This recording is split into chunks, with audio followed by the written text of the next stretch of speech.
আমাদের শেষ নবীর নাম কি? হযরত মুহাম্মদ সাল্লাল্লাহু আলাইহি সাল্লাম। আরেকবার।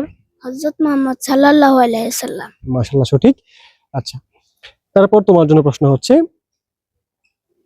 ফজরের নামাজ কয় রাকাত ফরজ? 2 রাকাত। কয় রাকাত? 2 রাকাত। 2 রাকাত।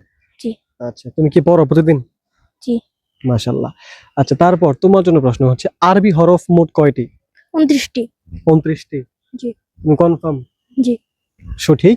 তারপর তোমার জন্য প্রশ্ন হচ্ছে, আহ, আমাদের শেষ নবীর পিতার নাম জানো?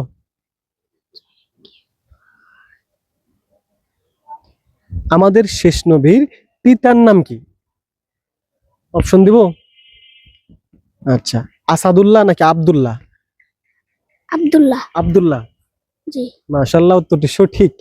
আচ্ছা, তোমার জন্য তারপরে প্রশ্ন হচ্ছে, আহ, হজ করতে মানুষ কোথায় যায়?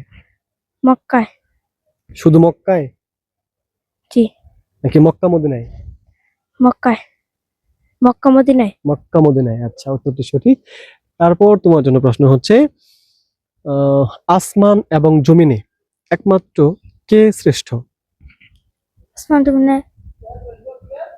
আসমান এবং জমিনে একমাত্র শ্রেষ্ঠ কে? আচ্ছা, ও ছোট মানুষ, উত্তরটি বুঝতে পারে নাই। উত্তরটি হবে একমাত্র আল্লাহ তাআলা।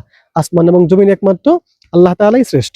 আচ্ছা, তারপর তোমার জন্য প্রশ্ন হচ্ছে, কালেমা তয়্যিবাটা একটু বলো। কালিমা তয়্যিবা লা ইলাহা ইল্লাল্লাহু মুহাম্মাদুর রাসূলুল্লাহ। কালিমা তয়্যিবার অর্থ। অর্থ বলতে হবে না। দর্শক, আমরা কালেমা তয়্যিবাটা শুনলাম এবং সাল্লাল্লাহু আলাইহি ওয়াসাল্লাম পড়ি আমরা সকলেই।